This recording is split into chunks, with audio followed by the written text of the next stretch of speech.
Like they say, you got to pay to see what's going on out here. So basically, I just went on ahead and invested again with this particular investment group to help me to get out the situation, and I was able to actually find a buyer. But before I get into all of that, I just want to say, like, I don't have no beef with Lil Wyte, man. Like, that's basically where I found out, and I'm just gonna be very blunt and say his name and everything, like, of who I think, as far as my research and based on what was revealed to me when I sat down with Juicy J and them, and come to find out, like, Lil Wyte, I guess whatever his investments are is starting to grow, and I guess what I was doing and what he's doing kind of collided. So a lot of that drama that you were seeing a couple of days ago was based on Lil Wyte. He got an independent label too. So I'm just here to say, like, I don't have no beef with it. I understand. You know what I'm saying? It was kind of disrespectful. I mean, don't get me wrong, it's fucked up. But I know he got black friends, so I'm sure this motherfucker probably call his own friends the same stuff. And it's not to say I'm a coward and like I'm not going to do anything about it.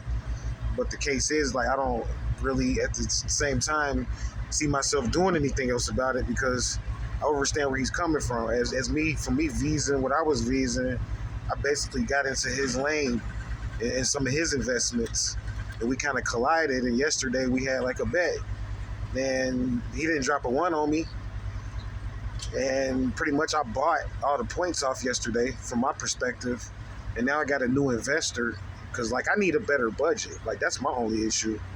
Like I don't have people sending me consistent money enough to be able to keep this going, because I didn't realize this is turning into a bigger problem. Like I could probably turn this into a $1 billion collection company, essentially owned from a foreign shore. But before I get into that and do all of that, I have to first clean up all of these debts or whatever. So I got a particular anonymous mogul, actually a hip hop mogul, that wants to, in a couple of hours, he's going to buy out the ones for me for zero money down. And that's pretty much what's going to happen. So to these moguls we've been kind of bumping heads, you're not going to probably be seeing too much of what I used to do and how I was doing it publicly. So that should help you a lot.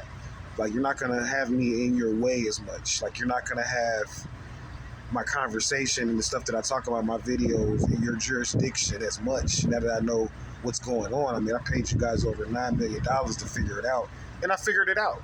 And his wealth is moving up. That's all it is. Like Juicy J's wealth is moving up, and a lot of the people he put on, their money's moving up. And things are just changing in the music industry. A lot of people are now into the business aspect and investing. So this particular hip-hop mogul is interesting, because he like, you still made a profit, even though you're losing.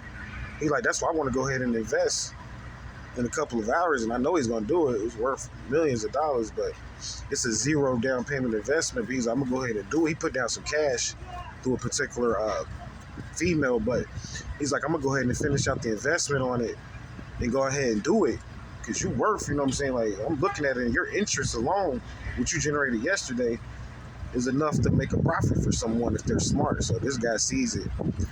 So that's the new thing or whatever, man. Like, I ain't got no beef with it. I'm about to get picked up by, it's basically like a record deal.